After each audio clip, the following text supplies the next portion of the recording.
drafting phase. Where the first game here, Blacklist International going up against Deus Volt, where I will be looking at the roamers. 100% Matilda for Renegade, 100% Sao on the Diggy. I want to see the bans. I'm definitely excited for our first draft of the night here. We're already seeing some of these bans. Matilda going to be banned out from the side of Deus Volt. A lot of respect for Renegade. Yep, right now Deus Volt is the first pick, Blacklist International, the second pick, Blacklist going for those jungler bans, betting out the Nolan as well as the Guinevere. Deus Volt betting out the Matilda as well as the 1-1. I'm just going to put my point in as well because you guys were talking about the mentality game. I kind of feel like Blacklist mentality, they don't lose to the same team twice, is going to help them out in this best of 5. Because I feel like in the long series, Blacklist is going to learn much more about their opponents than what their opponents can learn about them. Definitely possible. I think there's a lot of angles you could come at this. Blacklist, I'm wondering, do they still have anything up their sleeve, and are they going to need to use it here? We saw that DEVU has a little bit of a larger hero pool right now with 25 picks over Black, only showing 20. But it could also mean that Blacklist is willing to just sit. They're very comfortable. They have what they need already, and it's been working very well for them. At this point, I kind of feel like Farmis is going to be a pretty solid pick here. But again, giving Yue that Valentina is going to be very dangerous because Yue is one of those players that doesn't matter what kind of composition the opponent wants, he'll just take the Valentina just because it's going to serve the team incredibly. So I kind of feel like this is where Deus Volt, they're really considering. Do they want the Farmis? Do they want something else like an Angela? Or a Lilia, right? Something that they have been able to first pick a lot of times, but they go for the Baxia instead. A pick that kind of gave Blacklist International in the early game up against Geek Fam yesterday when Nile was on it a lot of problems. So maybe that might be the angle of attack for Deus Volt. They want to take control in the early stage and snowball. So do we think we see a response like the Valentina Bruno here? A lot of things still on. I feel like the Basha pick, yes, it's solid, but it's we don't see a first pick blue side a whole lot. Just because a lot of time there are some power marksmen on the field, there's some power mid laners on the field. I think it's decent, especially like you said, taking it away from Sensui. It gives them some fast pace as well. But how much are they sacrificing just for the Basha here? I feel like they're trying to threaten Blacklist International to pick up something like the Angela, because the Angela as well as the Baxia is very good tempo play from the early going to the mid. So Blacklist International, it's up to them. They're picking up the Bruno and the Valentina, so they're not staying away from the game plan. Even if Deus Volt, they pick up something like a Fireman, something like an Angela, Blacklist is going to have it too. And again, we saw Yue on this Valentina. It's Yuelentina. Yuelentina? Yuelentina. Yuelentina. Yuelentina. I like it. I like it very much. I don't, but thank you very much. It's great. It's great. DEVU, on the other hand, still looking for 2 more picks. Do they lock in the marksman now? The Ixia maybe. We saw it last time. Carvey used it great to counter against it. Faramis, solid as well. At this point, I would kind of pick up the Claude if they're very comfortable with the Claude, but looks like they're going for the Terizla, where again, let me just say one thing. This is the stark difference that both teams' playstyle is. For Blacklist International, they're very comfortable with disengage. They're very comfortable with kiting, and they're very comfortable with a prolonged team fight. One of the reasons why I kind of feel like the Akai is banned out, because the Akai is going to make it very difficult for Deus Volt to start any kind of team fight. So I feel like the ban is dictating the picks here for Deus Volt.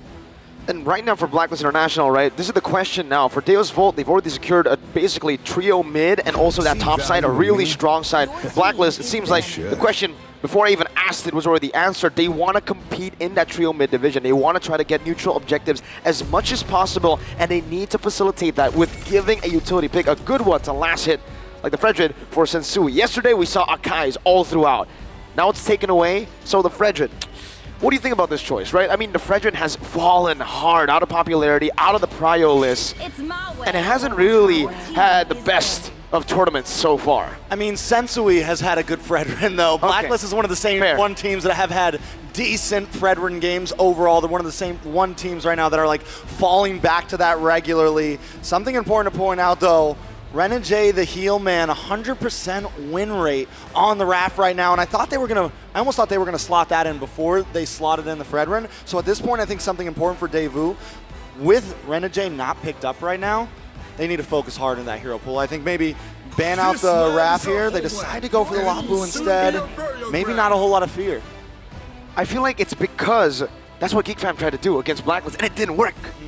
Yeah, honestly, at this point, I feel like for Blacklist, one of the advantages that they have for Renegade, it is like a Swiss Army knife. He can do it all. He can play a catch hero. He can play a healer hero. At this point, it does become a situation. Going up against the Faramis, the Rafaela is very solid because not a lot of dashes coming in from DEVU, so that slow coming in from the Rafaela, it is going to have a difference. But I feel like the moment they see who is going to be their roamer is going to dictate. Is this going to be a Rafaela game? Is this going to be something different, like a Kaja, like a Joe game? So I'm looking at Blacklist International with the lineup that they have. I kind of feel like we need more of the heal man rather than the hit man. And now banning out the Minotaur as well. I don't know. I kind of feel like having something like a Rafa, having something like a Estes would be pretty good. I think so too, right? For Deus Vult, they have such a big AoE comp already. Going for the Estes, I think the Estes might be a bit more risky, right? Considering there's so much AoE damage and also already some anti-regen built into their composition with that Baksha pick. So something like a Rafaela gets you out, gets you that maneuverability as well. But something else that might come through for Blacklist is that Diggy. We haven't seen it for Blacklist International, but we have seen it from Sawo.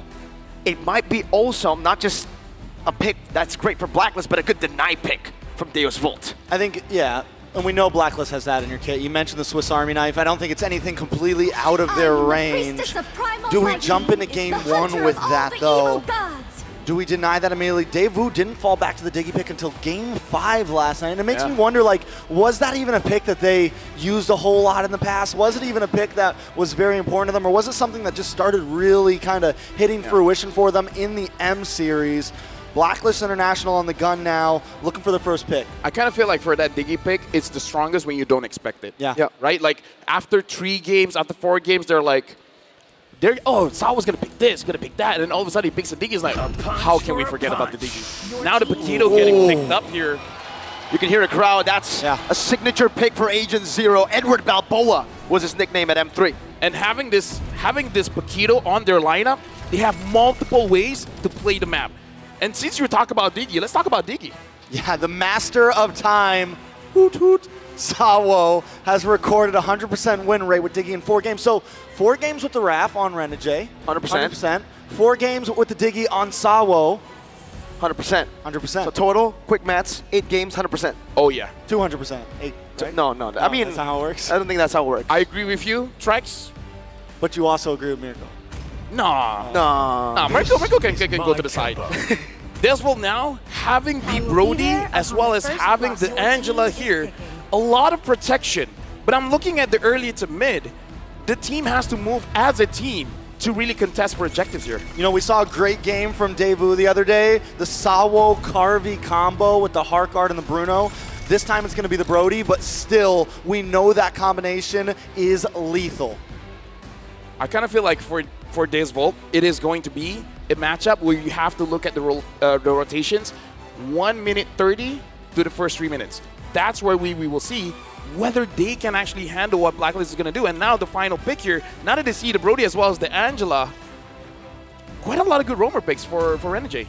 And it's also still very explosive for Deus Vult, right? They have a lot of just burst damage in the start of the fight, but then when it gets to that prolonged stage, Blacklist say we can try to do what you've been doing. We can team fight our way as well. If you want to be explosive, we have a Tigreal here with that implosion. We're not going to see the heal man, we're going to see the hit man. Here's the thing, looking at the composition from Blacklist as well as Deus Vult, Blacklist can play a composition of a 4-1 and then slowly get into a 5-man game again. So macro play, I kind of feel like Blacklist with their composition, they have the advantage here. Yeah, it's definitely going to be a whole lot to look at. Renegade getting a very aggressive roam pick. But we're about to jump into the land of dawn. Come on, Philippines and viewers from around the world. It's game number 1 of the semi-final lower bracket. Blacklist International going up against Deus Vult. It's going to be a hype one, boys. Who we got? 5 seconds till the enemy reaches the battle. I was worried for a second there. I feel like even the crowd hold their breath for a bit. But now we're jumping into the game. And again, I want to see the early rotations coming in from both teams. Looking like a lot of protection coming in from Blacklist International, making sure that Sensui's early movement all around the map, all around the jungle is not going to get interrupted. And I really like that point, right? Because for Blacklist International, you mentioned they have more ways to get in this game. Mainly, I would say that XP lane advantage with the mobility, right? Maybe when it comes to clear and trades, not as good, but that mobility from the Bakito will definitely help him get more rotations on the map with Sensui to get that trio mid running. All right, so we got the Hitman Paquito. We got Renegade on a very aggressive roamer as well. I feel like Blacklist may be able to get a little bit aggressive in the early game, maybe even push into enemy jungle, try to invade, try to disrupt the aggression that Deuce Vault wants to bring to them. Right now, looking at the emblem set here, looking at Carvey with the Brody with the Master Assassin, it looks like he wants to stay in the lane for quite a bit, trying to get a solo kill if possible. Look at this roam though, Edward coming down, Renegade very low. Sunset Lover needs to run away. Sawo gonna be the target, but Sensui will just commit the retreat. Doesn't really want to go for anything too much in the early stage. All right, so Blacklist International making some quick rotations. Edward is definitely going to be able to move around the map a bit more than Kid Bomba, but anything crazy about these first item buys? Oh. Honestly, looking at the Elegant Gem here coming in from Sunset Lover, I kind of feel like he's going to have a better time around the turtle, but I want to talk about the rotations here because Edward cut the lane very, very fast, and now Sensui is targeting the EXP lane. It's a good chunk of damage onto Kid Bomba. He's forced back. Magister rotating up top as well. Bomba forced to use that regen early, and he's going to lose a lot of prio in that lane. And he loses the gold crab over to UA there.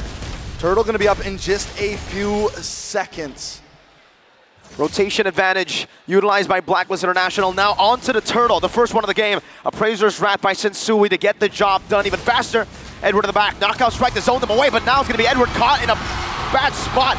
A good Nether Realm coming down, the implosion disengages for them. Renegade sweeps them back all the way to Edward, but they have to disengage. Renegade with a flicker defensively. Sawo on top of Magister running Renegade down. Yue has the flicker ready, but he doesn't need to commit it. He falls back in the way. Kid Bomba looking for a dive. Yue very low, looking for an outplay, finds it. Falls, and Yue claims first blood. DEVU biting off a little more than they could chew right there. But well played from both sides. Blacklist coming out on top though. Right now we're looking at a hero counter here for the Boxia as well as the Fredwin. 50% win rate, but I gotta say for Blacklist International, the game that they're playing is priority. Edward having that priority allows them to maneuver better in the fight. And here's the thing, this is a Deus Vult thing. When they see an opportunity, they go for it. And Blacklist International, this is what I'm talking about. They're very good at kiting. The moment they understand they can't win, they're gonna have a safe distance. So Deus Vult, they gotta be careful. They're playing into Blacklist International's plan. Man, I gotta say, the agents are going crazy right now. Hard guard coming down, Carvey with re-engage onto Renegade. Now it's Magister, Shield Unity, locking Sensui down just for a bit. Sensui racking up those stacks into the Appraiser's Wrath. Yue still has the flicker, decides to pop it up, but now it's gonna be the chase down and the torn apart memory to equalize in the early game. That's 1-1. I would say the only mistake there was that Yue was separated from his team, and because of that, maximum damage coming in from Carvey because of his emblem setup with the Master Assassin. So if Renegade was around closer to Carvey, he could have survived. DEVU, you know this is when they're feeling good. This is the mentality that they need coming in this game. Sawo dropping the TPs, dropping the taunts right now, but we are having a first look at these items, LaFell. I kind of feel like the power spike is going to be a little bit faster for Sunset Lover just because the item that he's building is a little bit cheaper. But before that, Edward goes in! A big punch out to Sawo, knocks him out. Sunset Lover zoned away. Now it's Magister who's looking for an angle back to try to claim this turtle, but Sensui is one level ahead. Yue dealing some good damage to Terrify as well, to pressure Kid Bomba. That's an explosion from Renegade. Forcing the Nether Realm, but Edward looking for the flank right now. Jumps in with a jab. Another one to take the Nether Realm HP. That's Yue with another Nether Realm as well, and Renegade will fall.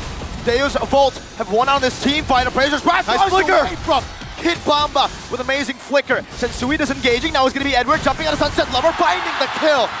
And Carvey, flicker forward onto the minion waves. Edward still surviving. The torn apart memory, dealing not enough damage to take him down as Oheb rotates as well. Meanwhile, Magister with a good steal onto the enemy purple buff. Blacklist International lose out on this turtle pit fight. We're only 5 minutes in, guys. 5 minutes in on game one. And Deus Vult and Blacklist International are swinging right now. It's been a kill a minute, technically. I kind of feel like for Blacklist, the idea is we start the engage. Don't allow DEVU to start the engage, because for DEVU to win the team fight, they got to go in hard. They got to make sure whatever they want, they get it as fast as they can, because Blacklist International, even though they don't have a healer, this is how they play. They know how to play prolonged team fights. So Blacklist International, they're completely fine with committing first, force DEVU to use all of their skills, and then they just take over the team fight later. Blacklist International, they're playing with DEVU. DEVU has to recognize this. You got to be proactive. Don't let Blacklist do whatever they want first. And that's due to the rotation speed, right? That game of prio that Blacklist International are slowly utilizing to get this lead. It just seems like DEVU, even when they want to retaliate, they get there a bit too late. Man, Edward is definitely going to be the saving grace of the team right now. 2-0-0. He had about a 1,000K gold lead over Kid Bomba, or about an 800K gold lead over Kid Bomba. He is just feeling himself right now. I can't believe he has a 1,000K. 1,000K? That's like, what, a million? That's it's a lot. That's a lot of, yeah. You understood what I was saying. Yeah.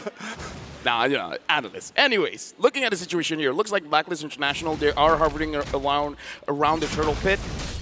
They're trying to figure out where DEVU is. They see Magister.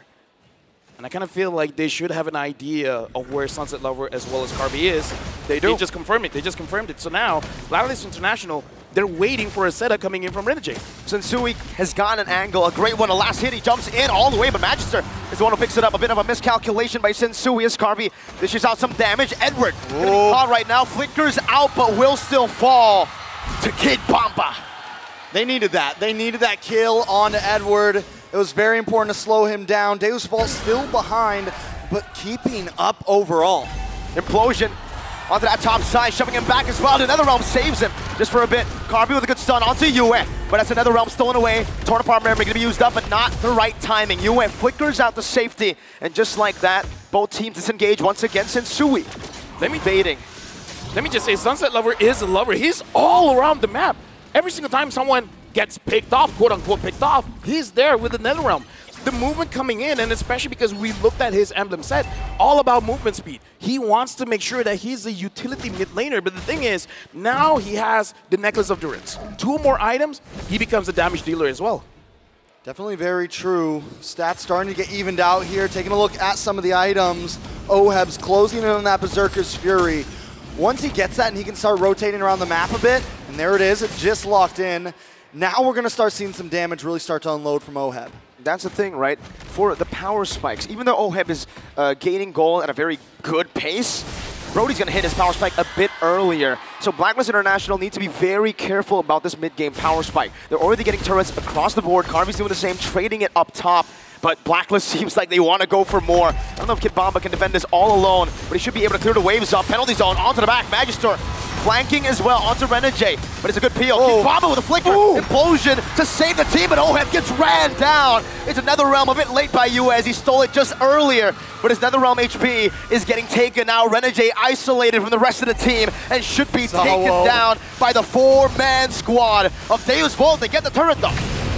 I gotta say, man, looking at Blacklist International, that was good, but DEVU, what's the communication there? Because Kid Bomba was very patient. The moment the close proximity comes in, they're like, yeah, guys, let's just go in. That was a good call from DEVU. A risky move from Edward. Falls to a torn apart memory in the mid lane. He tried to defend that all alone, and now with no Edward, Sensui, his odds of getting this retry down will be very, very slim. Kid Bomba poking him down. Yue coming down as well. The Appraiser's Wrath gets rid of Kid Bomba, but it bought enough time already for Magister to secure the Lord. Carby, gotta be careful. The hard guard comes in. Yue dashing forward, but Carby falls. Oheb getting a lot of damage down. The Implosion Flicker combo comes in from Renegade as he finds another, and it's a double kill for Oheb. All it takes is one play to turn a game around. DEVU secures the Lord, but Blacklist International, this is something they've been doing for the past 2 days now. I would say that's not worthwhile trade for DEVU. The Lord, one Lord against like what, 3 devs? Totally not worth it, especially because he was on the carry. Carby made a crucial mistake. At that HP, he should have backed off. No matter division, even if you just see one person against a team like Blacklist, someone's waiting around the corner. That was a total mistake coming in from Carvey. I think they thought they had staggered the death timers enough to make a big play again happen, just like they did into Edward in the mid lane. Magister, all alone, has a hard guard to keep him very safe. Sunset Lover doing the best he can to give or to find value with the Lord. But unfortunately, due to that mistake, they won't be able to find any value here. Maybe aside from the tier 1 in the mid lane, which does equalizes things a bit more. The minions should be able to take it down. No! Whoa. Edward punches the minions out. I love the fact, though, that Deus Vult right now is bringing it to Blacklist. A lot of people probably came into this wondering if they were going to be able to match up against such a top-tier team.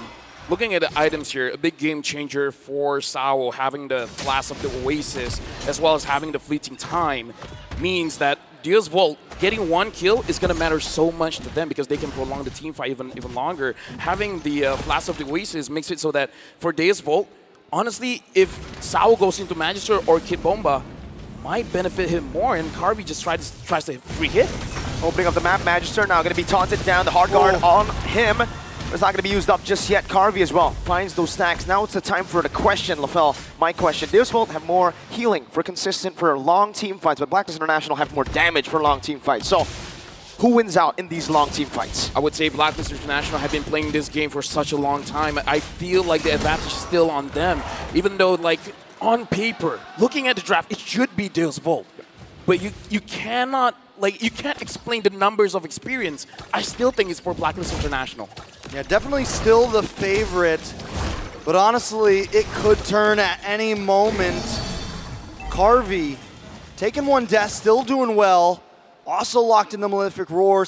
I mean, sitting right behind Oheb in terms of gold, but Oheb is definitely going to have a higher peak right here. Going to have a higher scale overall. Deus Vult may be running out of time. That's the thing, right? He's already hit critical mass, so Deus Vult really needs to look for an angle, and just like... Just when I say it, Carvey gets engaged on. The hard guard used up already. A pretty big resource in the 12th minute of the game. As long as Deus Vult doesn't get any kill or assist for like, what, 30 seconds, it's a big win for Blacklist International. The moment Blacklist makes a mistake, gives over a kill, then the fleeting time will trigger and it will basically null the advantage. So now Blacklist International, 3,000 gold lead. They're in a better spot here for the Lord. And they're great at Lord dances here. Holding it down, resetting again, the quick discipline as they get rid of the mid wave, but Carvey's doing the same thing on the other side of the map in the top lane. Mid lane pushing down, they need to deal with that or they're gonna lose their tier 2 turret. Sunset Lover barely gets there, and Kid Bomba gets isolated because of that. He takes a whole lot of damage now, and Blacklist International done a lot of damage on the Lord. Oh, Magister shield unit, he canceled. Kid Bomba with the penalty zone with the hard guard as well. Yue gonna be isolated from the team right now as he pops in another realm, but that's gonna be the implosion. Disengage in the back. Still, Blacklist International needs to run away. Deus Vult are charging in. They're screaming Deus Vult as Renegade flickers back, and Oheb finds the damage necessary to take Kid Bomba down. And Edward with the moves, Edward with the grooves. A quick little step in just to pick up the kill onto Kid Bomba, showing who's the better EXP. Blacklist was patient, man. Again, this is where the experience goes in. They understand the strengths of the hero of Deus Vult. They're conditional. The damage is conditional. When you're clumped up, you're gonna receive maximum damage. So just go away, use all the dashes that you have, create your distance, and having the Haas Claw on this Bruno, alongside with the Malefic Roar, with the Berserker Fury, just hitting the jungle creep is gonna heal you up so much. And the awareness as well, right, LaFell? The fact that they know they have Oheb dealing this much damage, you don't need to go for engages, Renegade. Just use the implosion appeal. And they keep on, I mean, they're literally walking into the implosion at this point. Renegade doesn't even have to try to hit anybody, he just waits for them, because that's the way that Deus Vult plays. It makes the Tigreal look like it was meant just to counter their aggressive play style here. So DEVU needs to find a way around that. So something to note, even if there's no Akai, the Tigreal's there doing basically the same job. This is going to be tough. Their wave clear isn't too good. Deus Vult in the bottom lane. Edward getting the turret down all the way, top side as well. It's the Lord who did the work. Now it's only down to one base turret left for Deus Vult in this defense. And Blacklist International, they choose to take the discipline route. They will disengage. So LaFell, At this point, Deus Volt sitting in the back, 6,000 gold behind. You know, it's definitely a hard one, but we did like their composition overall. Is this just a time of, do we just need to wait it out and wait for the big play to happen? Or are the odds even less than that? No, the big play is if somehow Kid Bomba or Sunset Lover can get onto OHEB, because OHEB is the reason why they've been winning this prolonged team fight, the damage and the sustainability. Ooh. If they can figure out a way to drop him down, there is a chance. Because without OHEB, I would say, even though they have the experience, they can't win. It's just that they won't lose the fight. It's crazy, the fact that, you know, obviously for UA, for OHEB, we've been seeing these numbers pop up, but you'd expect Carvey and Sunset Lover to be doing the most damage for Deus Volt, but it's the Bomba himself that's up there, just second to OHEB. Is he building damage, or is it just a normal build? He's just finding the right targets? I would say it's because he keeps finding those AoE damage, because Blacklist International, they do like to clump up. And we saw the engagements coming in from Kid Bomba with the penalty zone. If I'm not mistaken, he only has the Fury Hammer. And I don't think at this point it's going to be all that great unless he goes for a Hunter Strike. Hunter Strike, maybe, but only if your mentality is to get OHEB. All right, so DEVU, I think they're going to have to try to go for this Lord. But if they're going to do that, Magister can't take too much damage before they engage. He needs to make sure he gets close and maybe look for the cheap play here. DEVU taking their time with it, though. The kiting is beautiful from Blacklist International.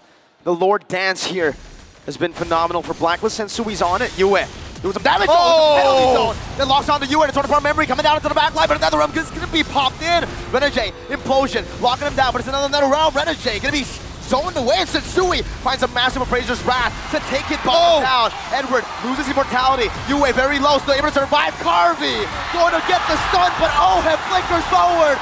That's a triple.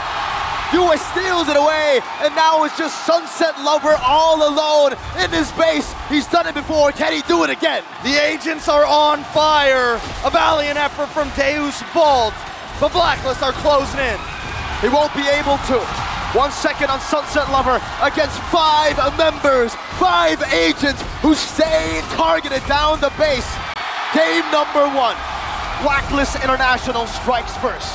Blacklist International repping the Philippines right now, showing Deus Volt who runs this show. Again, Blacklist understands this game, and they make Deus Volt play their game. Deus Volt, they got to figure out, based on game number 1, the changes they have to make. Because Blacklist International, they knew what they were going up against. The Akai is not there. Well, looks like the Tigreal is a very good substitute. Yeah, very solid pick indeed. I think that pick alone was the bane of Deus Volt's existence that game. So many times they got close to getting the pickoffs, but then would just get stopped in their tracks. But we aren't the brains of this show. Let's throw it over to the wonderful, beautiful, handsome Leo and Wolf. A very entertaining and explosive way to start this best of 5 between Blacks International and Deus Volt. Welcome to the Analyst Stand. At your service, my name is Leo, here with Wolf. And I gotta say, Rizal Memorial Coliseum, are you not entertained? Is that not the kind of match you want to start with? Then we can see that it was the signature playstyle of DEVU at the same time the signature playstyle of Blacklist International clashing together. We knew that at the start of this match, this will be a styles clash, and we were given what we wanted. It's just that the Ube specialists reigned through.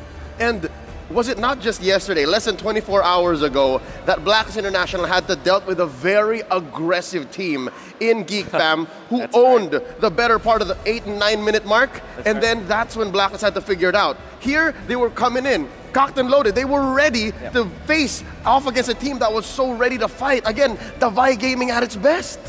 I'm just surprised how DEVU went for this play, going for the Angela plus the Brody. It allowed them to be that aggressive, and that is actually the way to go. Now, going into this game number 1, we know that our MVP was OHEB. Unforgettable moment when they were, after winning the second Lord of the game, what DEVU did was to actually run down the Blacklist International. Davai Gaming again, but OHEB kept his ground.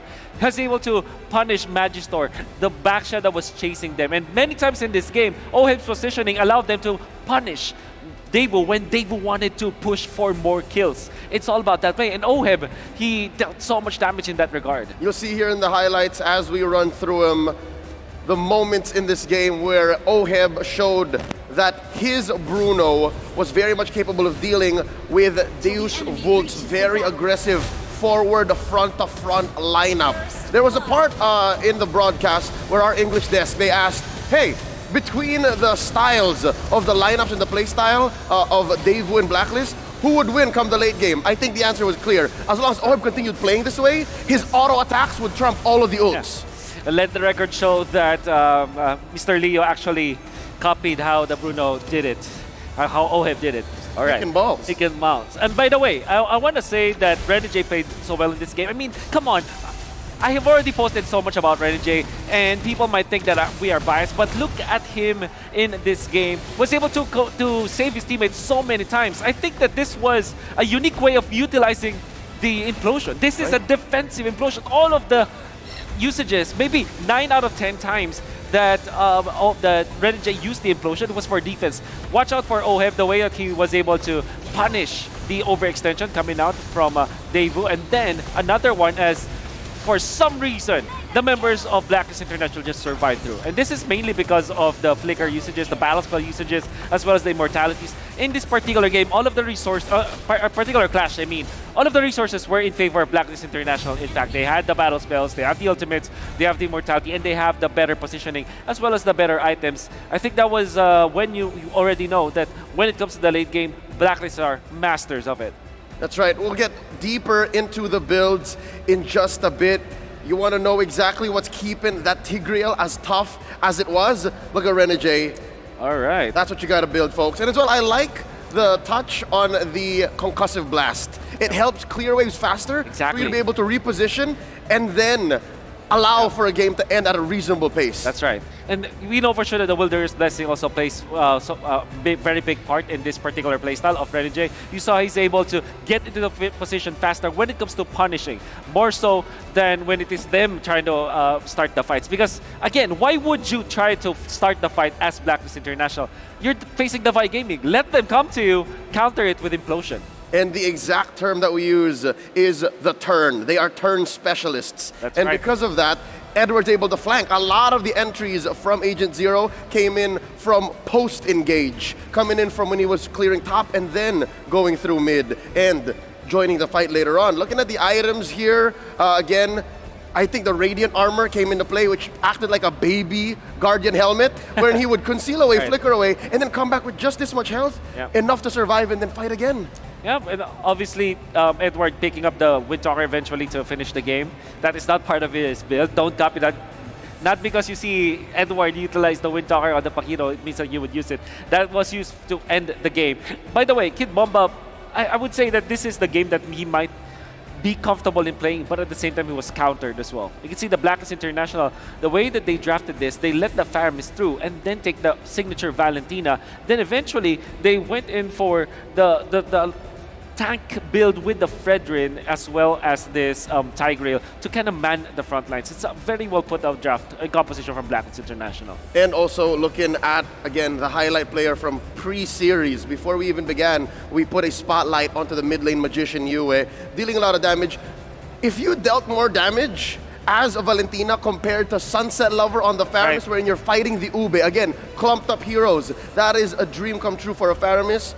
Yue was doing amazing. He was doing great work, better than great work. Because what is that? You're playing with range, you're playing with threat assessment, with target acquisition, which I think you'll see if you roll back the tape. Blacklist International had just trumped Deus Volt, despite being the Vi Gaming. When it came down to picking the right targets at the right time, Blacklist got them checked. And what is really weird about this, the Vi Gaming, is that it makes a lot of sense going for the Brody as well as the Angela. But I guess the combination of double supports plus the Brody might not work so much. Maybe if it was the Claude, right, it will deal the damage in the late game. But you can see that there was severe lack of damage from the side of DEVU, that you felt it in the late game or the mid-game stages of the game. You saw that when they jump in, yeah, they do. It was very explosive. They have the Faramis as well. But they didn't have a closing statement to their sentences, for for example, or their paragraphs, they cannot close it even with the torn apart memory because of two things. First, they don't have enough damage because of their composition. Second, man, Blacklist is good at kiting. They actually avoid the torn apart memory so many times. Yeah, again, it's become more and more popular in the past couple of months, the reverse collapse, the fade away team fight. It's happened so many times in the last quarter of MLBB esports from all around the world. Looking at the damage taken, I gotta highlight Magister. Magister was maybe second or third most damage dealt for Deus Volt, but also he's second most damage received. That's right. So with that said, again, you're seeing how these little bits and pieces of Deus Volt's lineup are making up for their lack of reliable damage. Yes, which I guess in a way it works against normal teams, but against a team like Blacklist International who knows how to kite, it's better that it's better if you are able to burst them, right? But there's also a downside, obviously. This DEVU lineup, it was at least in my eyes, it was a gamble because they went in for Brody plus D'Angela. Makes a lot of sense, but going up against a team that is great at kiting, and I think that the casters pointed that so well in the particular skirmishes that when it comes to